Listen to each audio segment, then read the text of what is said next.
भारत के एक वैश्विक आयोजन को अपनी गंदी और नंगी राजनीति का अखाड़ा बना दिया। समारोह स्थल पर विदेशी अतिथियों के सामने कांग्रेस के नेता कपड़े उतारकर पहुंच गए। देश तो जानता है आप पहले से ही नंगे हो, फिर कपड़े उतारने की जरूरत क्या पड़ी? मेरी मां को गाली देने से भी उनको कोई परहेज नहीं है। उन्हें भाजपा से विरोध है, उन्हें एनडीए से विरोध है। प्रधानमंत्री ने नंगे शब्द का प्रयोग किया है। ये कोई शब्द है बोलने का? नंगे आप हैं जिसने अमेरिका के सामने आत्मसमर्पण किया। नंगई आप की है जिसने अमेरिका के सामने भारतीय किसानों के हितों का सौदा किया। नंगे आप हैं जिन्होंने एक थाली में पूरा का पूरा डेटा परोसकर अमेरिका को दे दिया। नंगे आप हैं जिन्होंने अमेरिका के निर्देश पर रूस से तेल खरीदना कम किया। नंगे आप हैं जिन्होंने $500 बिलियन की आयात पर बात मानी। नंगे आप हैं जिन्होंने शून्य करने का टैरिफ का वादा किया। आप बात करते हैं, आपने तो एक ऐसा ट्रेड डील करी जिससे इस देश का किसान तबाह हो जाएगा, इस देश की अर्थव्यवस्था चौपट हो जाएगी, इस देश का उद्योग इससे प्रभावित होगा, निवेश पर डेंट लगेगा और नौकरियां बननी बंद हो जाएंगी। ये किया है नरेंद्र मोदी जी ने। प्रधानमंत्री कह रहे हैं कि इसके अलावा पहले जब कांग्रेस की सरकार थी इससे पहले तो उस समय दूसरे बड़े देशों को व्यापार नहीं करते थे, पर आज बड़े देश भारत के साथ। प्रधानमंत्री मोदी जी को न अर्थव्यवस्था के बारे में पता है, न ट्रेड के बारे में पता है। उनको सिर्फ जवानी जमा खर्च करना है, सिर्फ उनको लफाजी करनी है। प्रधानमंत्री मोदी को हो सकता लगता हो कि 2014 में इस विश्व की रचना हुई थी, उसके पहले सब लोग पत्ते और हुलू हुलू करते थे। ऐसा नहीं है। यह देश 2014 के पहले भी था, ट्रेड तब भी होता था, बड़े बड़े देशों से होता था। आपने $37 बिलियन का जो चीन के साथ ट्रेड डेफिसिट था उसको बढ़ा के $116 बिलियन करने का काम किया है। आपने तो वो तरकीब बताई है कि जो $40 बिलियन का अमेरिका के साथ ट्रेड सरप्लस था वो डेफिसिट बनने जा रहा है। हम अब अमेरिका की निगरानी में तेल खरीदेंगे या नहीं खरीदेंगे? हमारे किसान अब अमेरिका के किसानों से प्रतिस्पर्धा करेंगे जिनके 467 एकड़ के खेत होते हैं, हमारा 1.25 एकड़ का खेत होता है। तो आपने जो देश के साथ किया वो देश देख रहा है। वो कह रहे हैं कांग्रेस तो पहले ही नंगे थे, अब कपड़े। अरे साहब, एप्स्टीन फाइल में पता चल गया ना कौन कितना नंगा है। जवाब देते नहीं बन रहा ना। क्यों नहीं हरदीप पुरी से इस्तीफा लेते, जरा पूछिए इनसे। क्या हरदीप पुरी बहुत कुछ जानते हैं? प्रधानमंत्री चीन से डरते हैं, अमेरिका से डरते हैं, हरदीप पुरी से भी डरते हैं। रही बात यूथ कांग्रेस के लड़कों की, पिछले 48 घंटे में 16-17 शहरों में जो धरपकड़ कर रहे हैं, एफआईआर की कॉपी तक हमें नहीं दी। कोर्ट का ऑर्डर है कि एफआईआर की कॉपी दीजिए, वो भी हमें नहीं मिल रही। इतना डरते हैं ये विरोध प्रदर्शन से, एक अहिंसक शांतिपूर्ण प्रदर्शन से प्रधानमंत्री इसलिए डरते हैं क्योंकि इनके शब्दकोश में लोकतंत्र नाम का शब्द नहीं है। लेकिन आप लोग जो बचाव में उतरे हैं, इससे प्रधानमंत्री को आपत्ति है। वो कह रहे हैं कि जिस कृत्य को लेकर कांग्रेस की जगहसाई हो रही है, इसके बावजूद। किसने, कौन कह रहा जगहसाई? जगहसाई इनकी हो रही है। इनका पूरा असलियत इस 12 बच्चों ने खोल की, 5-6 बच्चे जितने भी थे उन्होंने खोल के रख दी। पूरा जो तामझाम इन्होंने किया था वो 1 मिनट में खत्म हो गया, ये समझ रहे हैं। इनकी पोल खुल गई है। जो इश्तिहार चिपका चिपका कर दीवारों के दरारों को ढकते हैं ना, वो इश्तिहार खींच के फाड़ दिए हमारे कांग्रेस के बच्चों ने। एक मंत्री का हरदीप पुरी का 62 बार ईमेल, 430 बार नाम आया, उससे देश की इज्जत नहीं गई। ट्रंप ने 70 बार कहा होगा कि मैंने डराकर, व्यापार की धमकी देकर, टैरिफ की धमकी देकर युद्ध रुकवाया, उससे देश की इज्जत नहीं जाती है। फिर ब्रजभूषण शरण हो, कुलदीप सेंगर हो, प्रज्वल रेवन्ना हो, जिसके लिए वोट मांगा, प्रज्वल रेवन्ना का वोट इन्हें, मोदी जी को वोट, इससे देश की इज्जत नहीं जाती है। और 2014 साल से पहले भारत में जन्म लेना लोग कम समझते थे, पछताते थे, इससे देश की इज्जत नहीं जाती है। हाँ, लेकिन पीएम कॉम्प्रोमाइज है, वो दिखता ही है। जैसा ईमेल आया एप्स्टीन का कि नरेंद्र मोदी जी ने नाच गाना किया है ट्रंप को खुश करने के लिए, वैसी डील पास हो गई और जो हम पे थोपा गया वो भी हमने एक्सेप्ट कर लिया। तो सच्चाई अंतर्राष्ट्रीय मंच पे नहीं दिखाते तो कहां दिखाते? अहिंसा के मार्ग से उन्होंने आंदोलन किया, आपके लोगों ने तो बहुत मारा उनको। आप हिंसा भी करोगे और फिर नग्न भी कहोगे, शब्दावली भी प्रधानमंत्री को शोभा नहीं देगी ऐसा इस्तेमाल करोगे। कभी मुजरा कहोगे, कभी मंगलसूत्र कहोगे, कभी भैंस चोरी कहोगे, स्तर आप छोड़ोगे। और दूसरों को लांछन लगाने की कोशिश करोगे। गजबेलॉजिक है मोदी जी, आपका गजबेलॉजिक। हम सांसों के चलने को जीवन की गारंटी मानते आए हैं। अगर हमारे अंदर सांसें चल रही हैं, हम अपने आप को जिंदा समझते हैं, लोग भी। मगर जब हमसे हमारी कोई प्रिय वस्तु, प्रिय इंसान, प्रिय करियर छीन लिया जाता है, ये हमसे छूटने लगते हैं, तब भी हम इंसान के तौर पर जिंदा तो रहते हैं, मगर एक जिंदा लाश की तरह से। नमस्कार दोस्तों, मैं हूं आपके साथ अरविंद। आप देख रहे हैं मुझे अपने ही मंच अरविंद से पर। वीडियो पसंद आने पर आप इसे लाइक करें, दोस्तों साथियों में शेयर करें, चैनल को सब्सक्राइब भी कर दें। प्रधानमंत्री मोदी, उनका पॉलिटिकल करियर लंबा रहा है, विवादों से घिरा रहा है, आरोपों से भरा रहा है। आज प्रधानमंत्री के पास देश के सवालों के जवाब नहीं है। अगर नेता प्रतिपक्ष राहुल गांधी उनसे सवाल करते हैं, उनकी सरकार से करते हैं, उनके जवाब नहीं मिलते। ग्रिप से चोक और चोक से टैप। और ये आप किसी भी एमएमए वाले से पूछ लो, किसी भी जूडो वाले से पूछ लो, काम ग्रिप से शुरू होता है। सर ग्रिप राजनीति में होती है सर, ग्रिप बिजनेस में होती है, पॉलिटिक्स में होती है सर। जुजित्सु में ग्रिप दिखती है, दिखता है हाथ कहां है, चोक कैसे लगा है सर। राजनीति में नहीं दिखती। कहां किसने ग्रिप ले रखी है, चोक कहां लग रहा है, वो दिखता नहीं है सर, छुपा रहता है। Modi is a great man. That he loves Trump. Now, I don't know if the word love, I don't want you to take that any different. I don't want to destroy his political career, okay? उल्टे राहुल गांधी को ही घेर लिया जाता है, उनकी सांसदी छीनने की कोशिशें शुरू हो जाती हैं। ये जो लीडर ऑफ द अपोजिशन है राहुल गांधी सर, ये अर्बन नक्सल की तरह बिहेव करता है और इसका सोरोस फाउंडेशन के साथ रिलेशन है, फोर्ड फाउंडेशन के साथ रिलेशन है। ये वियतनाम, कंबोडिया, बहरीन, थाईलैंड केवल देशद्रोहियों के साथ मिलकर जाता है और ये कभी चुनाव आयोग पर, कभी संविधान पर, कभी स्पीकर पर, जितने भी संवैधानिक संस्थाएं हैं सुप्रीम कोर्ट पर, उसके ऊपर आरोप लगाता है। मेरा आपके माध्यम से आग्रह है कि एक सब्सटेंसिव मोशन पर राहुल गांधी के ऊपर चर्चा होनी चाहिए, उसकी सदस्यता रद्द होनी चाहिए और कभी भी वो चुनाव नहीं लड़ पाए उसकी चर्चा होनी चाहिए। यहां तक उन्हें जान से मारने की धमकी भी मिलने लगती है। उन्हें देशद्रोही बतलाया जाता रहा है, उन्हें एक ऐसा राजनेता साबित किया जाता रहा है जो राजनीति को लेकर के गंभीर नहीं है, मगर ऐसा हो ना सका। राहुल गांधी आज प्रधानमंत्री मोदी और मोदी सरकार के सामने सबसे बड़े चैलेंजर हैं और यह बात बीते कल उत्तर प्रदेश के मेरठ में साबित हो गई। युवा कांग्रेसियों ने दिल्ली की एआई समिट में प्रोटेस्ट किया था।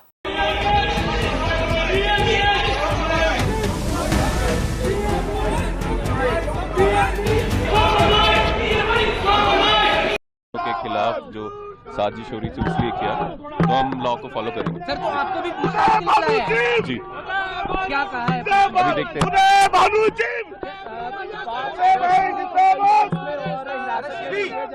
बताते हैं। जी बुलाए अभी पता चलता है, अभी बताता हूँ। पीसफुल प्रोटेस्ट था, अभी देखते हैं क्या इन्वेस्टिगेशन के लिए बुलाया, फिर आपसे बात करते हैं। उस प्रोटेस्ट को लेकर के पूरी की पूरी मोदी सरकार, भगवा ब्रिगेड, कांग्रेस पर, राहुल गांधी पर हमलावर हो गई कि इन्होंने पूरी दुनिया में भारत की भद्द पिटवा दी, बदनाम करवा दिया। मगर ये लोग अपने कर्मों को नहीं देखते। ये लोग क्या कर रहे हैं, किस तरह से सरेंडर कर रहे हैं। गलगोटिया यूनिवर्सिटी वालों ने एआई समिट के मंच पर क्या तमाशा किया था। See all this new technology happening here. We see this. This is Orion. You need to meet Orion, and this has been developed by the Center of Excellence at the Galgotias University. I would also like to take a moment to brief you about Galgotias University.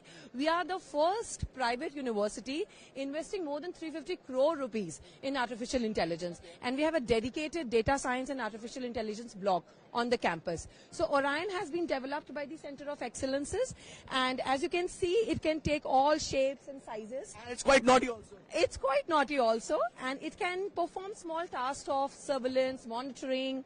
It can take all shapes. from moonwalk to somersault. It can do all the gimmicks. एक official press release होगा जिसमें आपके सारे जवाब दिए जाएंगे। अभी के लिए उससे इनकी भद्द नहीं पिटी थी, भारत की बेइज्जती नहीं हुई थी। तो ये लोग करते हैं वो रासलीला है, और दूसरा करे तो उसका कैरेक्टर ढीला है, उसका कोई चाल चरित्र चेहरा नहीं है। मगर मोदी और पूरी भगवा ब्रिगेड आरएसएस अपने ग्रेवान में नहीं झांकती कि इनके कर्म कैसे हैं। तो बीते कल प्रधानमंत्री जैसा हमेशा करते हैं, हर एक मंच को चुनावी सभा में बदल देते हैं, या अगर उनके अंदर भड़ास भरी है उसे निकालने का मौका बना देते हैं। तो प्रधानमंत्री मोदी ने बीते कल यही किया। पहले तो जो उनके दर्शक थे, उनकी ऑडियंस थे, उससे कहा कि आपको गौरव महसूस हो रहा है, गर्व महसूस हो रहा है एआई समिट के लिए। एआई सम्मेलन हुआ, आपको गर्व हुआ कि नहीं हुआ? पूरी ताकत से बताइए, आपको गर्व हुआ कि नहीं हुआ? आपका माथा ऊंचा हुआ कि नहीं हुआ? आपका सीना चौड़ा हुआ कि नहीं हुआ? ये काम भारत के लिए हुआ कि नहीं हुआ है? भारत के युवाओं के लिए हुआ है कि नहीं हुआ है? भारत के भाग्य को बदलने के लिए हुआ है कि नहीं हुआ है? 21वीं सदी में लीडरशिप लेने के लिए हुआ है कि नहीं हुआ है? एआई ग्लोबल समिट के लिए कितना बड़ा काम हमने कर दिया। उसके बाद प्रधानमंत्री कांग्रेस पर बरसना शुरू करते हैं और बरसते चले जाते हैं। सिर्फ और सिर्फ सरफरे नेता, कांग्रेस के बेलगाम नेता देश को तबाह करने पर तुले हुए हैं। अगर आपको प्रधानमंत्री की कुर्सी पर बैठना है तो पहले आपको जनता के दिल जीतने पड़ेंगे।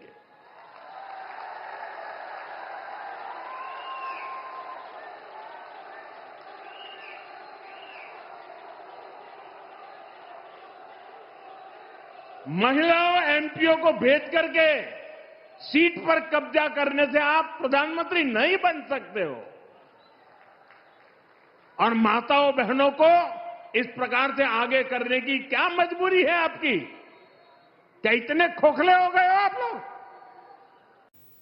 कांग्रेस नंगी है, नंगाई करती है, पहले से नंगी है। साथियों, कांग्रेस ने भारत के एक वैश्विक आयोजन को अपनी गंदी और नंगी राजनीति का अखाड़ा बना दिया।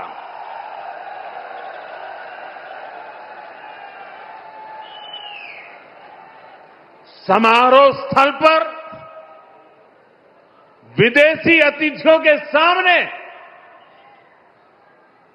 कांग्रेस के नेता कपड़े उतारकर पहुंच गए।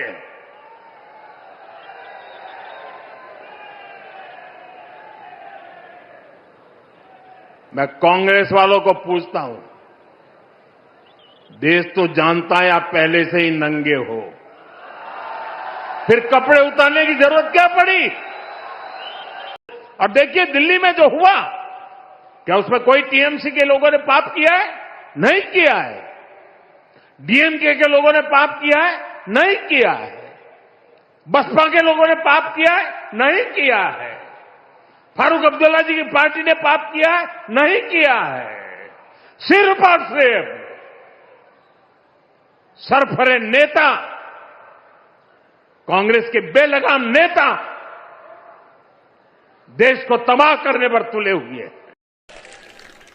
और मोदी जी का तो आप पूछिए ही मत। मोदी जी का क्या कहना, देश के पहले ऐसे प्रधानमंत्री हैं जो परमानेंट अपनी ही पीड़ा में परेशान रहते हैं। कर्नाटका गए, बड़ी लंबी लिस्ट ले गए कि भाई मुझे इतनी गालियां दी हैं, यहां भी कहने लगे मुझे इतनी गालियां दी हैं, रोते ही रहते हैं। लगता है आपने वो सलमान खान की पिक्चर देखी है तेरे नाम, उसमें सलमान खान शुरू से अंत तक रोते ही रहते हैं। मैं तो कहती हूँ मोदी जी के लिए भी पिक्चर बना देते हैं, उसका नाम रखेंगे मेरे नाम। कांग्रेस जिस तरह की राजनीति करती है, उसके जो साथी दल हैं, इंडिया गठबंधन के घटक दल, वो बदनाम हो जाते हैं।